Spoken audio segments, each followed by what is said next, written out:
오늘 우리에게 주시는 하나님의 말씀은 사도행전 28장 11절부터 22절까지의 말씀입니다. 사도행전 28장 11절부터 22절까지 우리 한 목소리로 봉독하시겠습니다. 함께 봉독하십니다. 시작. 석 달 후에 우리가 그 섬에서 겨울을 난 알렉산드리아 배를 타고 떠나니 그 배의 머리 장식은 디오스 구로라. 수르구사에 대고 사흘을 있다가 거기서 둘러가서 레기온에 이르러 하루를 지낸 후 남풍이 일어나므로 이튿날 보디올에 이르러 거기서 형제들을 만나 그들의 청함을 받아 이레를 함께 머무니라. 그래서 우리는 이와 같이 로마로 가니라.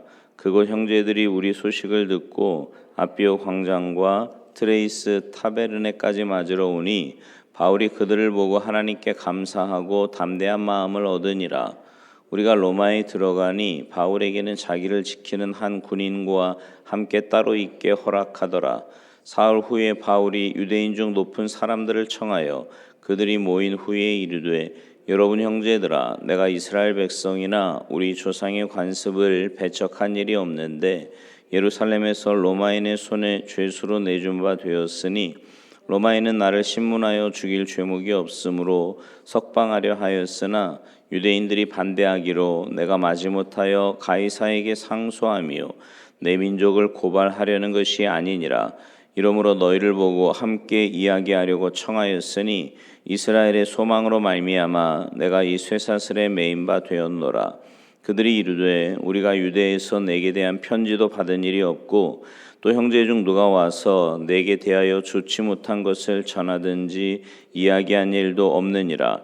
이에 우리가 너의 사상이 어떠한가 듣고자 하니 이 파에 대하여는 어디서든지 반대를 받는 줄 알기 때문이라 하더라.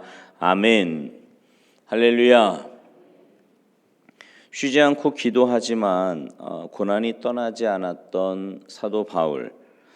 여러분, 우리도 기도했는데도 상황이 호전되지 않고요, 점점 더 악화되는 경험을 한 일이 있지 않습니까? 그렇다면 도대체 기도한다는 것이 무슨 유익이 있을까요? 바울의 선교 여행은 기도로 시작된 것임을 여러분 기억하십니까? 사도행전 13장 3절에 보면 안디옥 교회가요, 금식하고 함께 기도하며 바나바와 바울 두 사람을 선교사로 선교 여행을 떠나보냈다, 이렇게 기록하고 있습니다. 그리고 바울은요, 선교 여정 내내 줄곧 기도로 사역을 감당해 왔어요. 자신의 권면처럼 쉬지 말고 기도하며 쉬지 않고 기도하며 선교의 과제를 수행해 온 거지요. 빌립보 감옥에 갇힌 깊은 밤에도 사도행전 16장 25절에 보면 한밤중에 바울과 실라가 기도하고 하나님을 찬송하며 이렇게 기록하지요. 또 사도행전 20장 36절에 보면 밀레도에서 에베소 장로들과 작별하며 바울은 무릎을 꿇고 기도하며 작별합니다. 그러나 그럼에도 불구하고 그의 쉬지 않는 기도에도 불구하고요, 그의 사역 가운데 고난은 면제되지 않았습니다. 기도하며 걷는 선교의 길, 그 길에도 고난은 계속해서 있었다, 이 말이에요. 그리고 오늘 본문 16절에 바울은 드디어 꿈에 두실 로마에 도착을 합니다. 그러나 그것은 많은 고난을 겪은 후였지요. 그러면 도대체 이 바울의 로마 입성이 보여주는 고난의 레슨은 무엇일까요? 먼저 고난은 때로 기도의 응답이라는 사실입니다. 고난이 기도의 응답이에요. 이제 드디어 바울은 로마에 입성을 했습니다. 우리는 무엇보다 그것이 바울의 기도 응답이었음을 잊지 말아야 합니다. 바울은요, 로마 교회를 향하여 보내는 그의 서신에서 이렇게 고백을 하죠. 로마서 1장 9절 10절이에요. 내가 그의 아들의 복음 안에서 내 심령으로 섬기는 하나님이 나의 증인이 되시거니와 항상 내 기도에 쉬지 않고 너희를 말하며 어떻게 하든지 이제 하나님의 뜻 안에서 너희에게로 나아갈 좋은 길 얻기를 구하노라. 당시 세계 수도인 로마에 복음화 없이 세계 복음화는 없다고 판단한 바울의 기도 제목 제1순위는 로마로 가게 하옵소서였던 겁니다.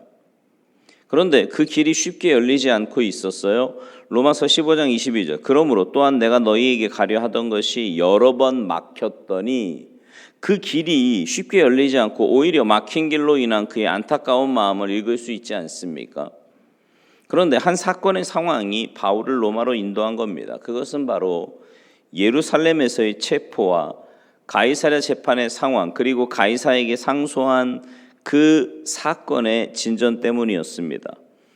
바울은요, 로마행을 기도하면서 아마도 로마 성도들과 시민들의 열렬한 환영 속에 로마로 입성하는 선교사 바울의 모습을 상상할 수도 있었을지 모릅니다. 그런데 지금 굉장히 뜻밖의, 그는 죄수의 몸이 되어서 재판받기 위해 로마에 입성하게 된 겁니다. 그러나 어쨌든 그것은 기도 응답이지 않습니까? 바울 자신이 상상한 방법대로의 기도 응답은 아니지만 분명한 기도의 응답이에요. 여러분, 우리의 기도의 응답 과정 속에 이미 고난은 포함되어 있다고 보아야 합니다. 여러분, 하나님이 우리의 기도에 응답하실까요? 아멘입니다. 물론이에요. 그러나 그 응답의 과정 속에는 많은 경우 고난의 여정이 포함되어 있다는 겁니다. 그래서 어떤 계획의 시작을 위해 기도할 때 그 시작의 시간만이 아니라 그 계획이 진행되는 과정에도 우리는 기도의 끈을 놓지 말아야 돼요. 그리고 그렇게 기도하고 시작한 일인데도 고난이 왔다면 여러분 실망하지 마십시오. 그런 경우 있잖아요. 기도를 막 준비했어요. 뭔가 믿음으로 행하려고 딱 준비를 해놨는데 막상 일을 정작 시작하고 나니까 막 어려운 일이 오는 거예요. 힘들어요. 고난도 옵니다. 그러면 어떤 마음이 들어요? 이거 하나님의 뜻 아닌가? 내가 이렇게까지 해야 되나? 힘든데 그만둬야지 이런 마음 들지 않습니까? 근데 그러지 말라 말이에요. 오히려 그때 기억할 것은 뭐냐면 그 고난이, 그 힘듦이 바로 기도의 응답의 과정임을 알고 기뻐해야 합니다. 여러분 생각해 보세요. 하나님의 뜻, 그것이 더 크고 아름다운 일일수록 마귀가 가만히 있겠습니까? 옆에서 박수 쳐주겠어요? 그래 열심히 잘해라 이러겠습니까? 아니요. 어떻게 해서든지 그거 못하게 할 거예요. 어떻게 해서든지 그 일 망가뜨리려고 별짓 다 할 거라니까요. 그러니까 정작 여러분이 정말 하나님의 뜻을 행하는데 어려움이 있고 고난이 온다면 그것으로 낙심하고 실망할 게 아니라 오히려 기뻐해야 합니다. 내가 지금 잘 가고 있구나. 내가 지금 제대로 가고 있구나. 마귀가 네가 그런다고 내가 그만둘 줄 아냐. 이런 마음이 있어야 된다고요. 또 하나, 고난은 섭리의 시련이라는 말씀입니다. 섭리의 시련이에요. 고난은 기도의 응답일 뿐만 아니라 하나님의 섭리를 이루는 방식임을 우리는 기억해야 됩니다. 왜 도대체 하나님은 바울을 죄수의 몸으로, 사슬에 묶인 몸으로 로마에 오게 하신단 말입니까? 그 놀라운 섭리의 신비한 측면을 한번 묵상해 봅시다. 바울이요, 예루살렘에 온다는 소문이 퍼졌을 때 제일 기뻐한 사람들은 소위 유대의 율법주의자들이었습니다. 유대인들을 각처에서 개종시켜서 유대교를 위축시키고 이상한 종교를 퍼뜨리는 이 사람을 더 이상 두고 볼 수 없었고요. 이때야말로 그를 제거할 절호의 기회라고 생각했기 때문이지요. 여러분 40명의 자객 기억하십니까? 바울의 목숨을 노리는 상황에서 바울 사도가 한가롭게 몇 사람과 함께 로마의 길을 가고 있다고 한번 가정해 보자고요.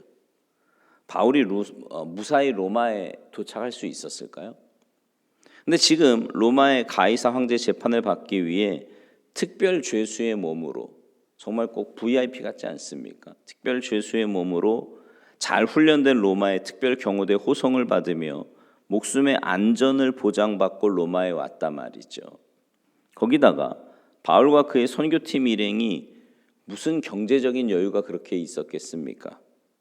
로마까지 오는 뱃삭도 만만치 않았을 거예요. 근데 죄수로 가니까 아무 비용 안 들어요. 그냥 공짜로 갑니다. 얼마나 신묘막측한 놀라우신 그분의 섭리입니까? 그래서 그분은 우리에게 이런 말씀하세요. 이사야 55장 8절 9절에 보면 이는 내 생각이 너희의 생각과 다르며 내 길은 너희의 길과 다름이니라. 여호와의 말씀이니라. 이는 하늘이 땅보다 높음같이 내 길은 너희의 길보다 높으며 내 생각은 너희의 생각보다 높음이니라. 그러므로 여러분, 인생이 내 뜻대로, 내 계획대로, 내 생각대로 되지 않는다고 좌절하지 마십시오. 여러분, 신앙생활을요, 자꾸만 내 생각, 경험, 내가 가지고 있는 그 테두리 안에서만 하려고 하지 마시라고요. 그러면 하나님의 역사하실 수가 없어요. 그냥 내 생각대로만 딱 하면 하나님이 뭔가를 하시고자 할 때 어떻게 하시겠습니까? 네. 기도하고 사는데도 왜 고난이 오냐고 불평하지 마시라니까요. 기도하고 시작한 일인데 고난의 장애물이 오거든 오히려 기뻐하시라고요. 바로 그 고난의 장애물이 하나님의 기이한 섭리의 방편이 될 것을 믿으시기 바랍니다. 내 방법대로가 아니라고 해도 하나님이 하시는 그 놀라운 방식, 그게 설령 고난의 옷을 입고 온다고 해도 하나님의 그 섭리 가운데 있다라고 하는 것을 기억하셔야 돼요. 마지막으로 고난은 복음의 진보를 초래한다는 사실입니다. 이제 바울이 로마에 와서 재판을 기다립니다. 16절에 보니까 우리가 로마에 들어가니 바울에게는 자기를 지키는 한 군인과 함께 따로 있게 하더라. 이런 상황에서 먼저 바울은 유대인 지도자들을 청하여서 그들에게 복음을 전합니다. 오늘 보면 19절 20절 말씀이죠. 그의 로마 전도는 유대인에게만 국한되지 않았어요. 로마 도착 소식이 알려지면서 여러 로마 고관들이 바울을 면회하게 되고요. 그러니까 바울은 가만히 앉아서 그를 찾아오는 그 로마인들에게 복음의 전도 기회를 갖게 된 겁니다. 이것도 죄수로 인해서 그가 로마에 오지 않았다면 결코 일어날 수 없는 일이지요. 다시 한번 하나님의 신묘막측한 그 섭리를 실감하게 되는 대목 아닙니까? 그래서 로마 감옥에서 빌립보 교회를 향해 쓴 빌립보서에 보면 뭐라고 말씀해요? 주 안에서 항상 기뻐하라. 내가 다시 말하노니 기뻐하라. 그렇게 감옥에서 편지를 쓸 수 있었던 거예요. 사랑하는 성도 여러분, 감옥이 빼앗아 가지 못한 이 기쁨, 바울이 손과 발을 결박한 그 쇠사슬이 결박하지 못한 이 바울의 놀라운 기쁨이 우리 안에 있기를 여러분 갈망되지 않습니까? 만약에 그렇다면 여러분 기도하십시오. 그리고 오늘의 고난을 통해 하나님의 뜻을 이루게 해달라고 기도하시기 바라요. 그리고 고난 속에서도 굳게 믿으시라고요. 이 고난 중에도 뜻이 있음을 믿으셔야 돼요. 우리 그리스도인들에게 의미 없는 고난이란 없습니다. 혹 그것이 내 잘못으로 인한 것이라고 할지라도 말이죠. 그리고 바울이 빌립보 감옥에서 한 것처럼 한밤중에 일어나 여러분 찬양해 보세요. 감옥이 진동할 겁니다. 복음의 승리가 선포되고 환경을 초월한 하늘의 기쁨이 임하게 될 줄로 믿습니다. 그리고 이 기쁨의 비밀을 묻는 사람들에게 예수님이 내 인생의 구주시기 때문이라고, 예수님이 내 인생의 주인이시기 때문이라고 그렇게 증거하며 사실 수 있을 겁니다. 바라기는 여러분의 삶에, 여러분이 정말, 그러니까 왜 제가 계속 드리는 말씀이 그거잖아요. 신앙생활은 나를 위한 삶이 아니라 하나님을 위한 삶이에요. 하나님을 위한 삶이라면 내 틀이 자꾸 깨져야 돼요. 어떻게 보면 우리의 삶에 오는 고난은 그 틀을 깨는 작업이에요. 근데 신앙생활을 오래 하면 할수록 그 틀이 더 많이 깨지고 더 주님 닮아가고 하나님의 뜻이 우선이 되고 이래야 되는데, 이게 나이가 든다는 핑계로 자꾸만 내 성이 굳어진다면 하나님이 보실 때 얼마나 안타까우시겠어요. 때로는 고난으로, 때로는 여러 가지 상황으로 우리를 만들어 가실 때 그 상황에 기쁨으로, 감사함으로, 무엇보다 기도함으로 그 상황들을 잘 이기시고 견디셔서 그런 여러분의 삶을 통해 하나님의 역사가 여러분의 삶 가운데 임하게 될 뿐만 아니라 그런 여러분의 삶으로 하나님 살아계심을 마음껏 증거하며 살아가는 복된 삶이 되시기를 주님의 이름으로 축원합니다. 기도하시겠습니다. 하나님,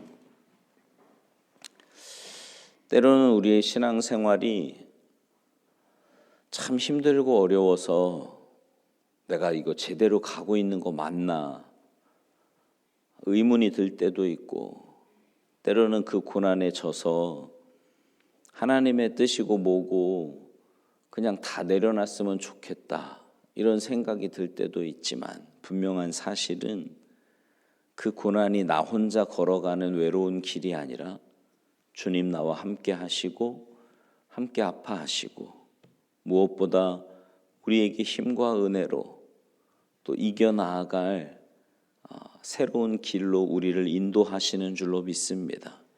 그 하나님의 놀라운 은혜를 기억하며 무엇보다 주님의 말씀 붙잡고 기도 가운데 그 모든 상황들 잘 버티고 이겨나가는 우리가 되게 하셔서 주님 살아계심을 증거하는 증인의 삶이 되게 하시고, 무엇보다 그런 우리의 삶을 통해 하나님의 나라가 확장이 되고 영혼이 구원받는 놀라운 은혜의 역사들이 나타나도록 우리를 주님의 도구로만 사용하여 주시옵소서.